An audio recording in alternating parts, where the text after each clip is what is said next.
Hi guys! Welcome back to our channel.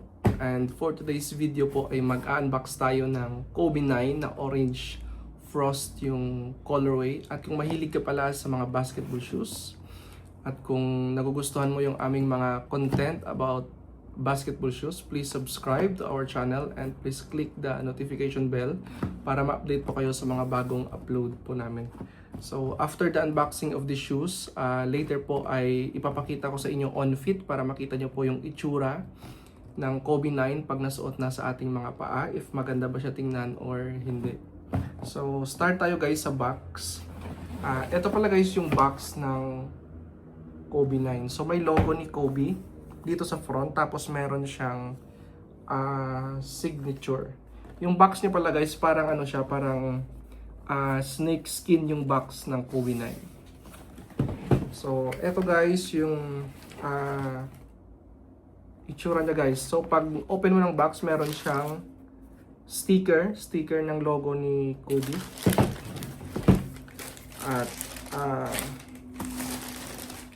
eto pala guys yung itsura niya ng ating Kobe 9. Meron siyang extra lace. Meron na siyang extra lace na white. Ito guys yung itsura niya guys. Ito guys malapitan para makita nyo.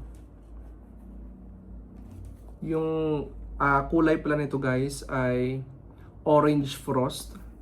So dito guys makikita natin yung pirma ni Kobe at naka breathable mesh na din siya. At dito sa tang niya guys, ito yung logo niya. Logo ni Kobe. Tapos, eto. At eto guys yung likod niya. Eto, ulit yung logo ni Kobe. Tapos, eto guys yung kanyang ilalim. Tapos, eto pala guys yung kanyang insole. Eto guys yung insole niya guys. May nakalagay na size. Size 11. At eto guys malambot to guys yung kanyang insole. At may nakalagay dito na name na Kobe. So ganito guys kakapal yung kanyang insole. So pag suot mo to guys, hindi masislip yung paa nyo guys kahit nakamedyas kayo. So eto siya. Tapos eto guys titimbangin natin guys para may idea kayo if mabigat ba siya or hindi. So, yan siya guys, nasa ano siya, nasa 420 grams. So, eto guys, size 11 to guys, size 11. So, eto guys yung dalawang pair ng ating Kobe.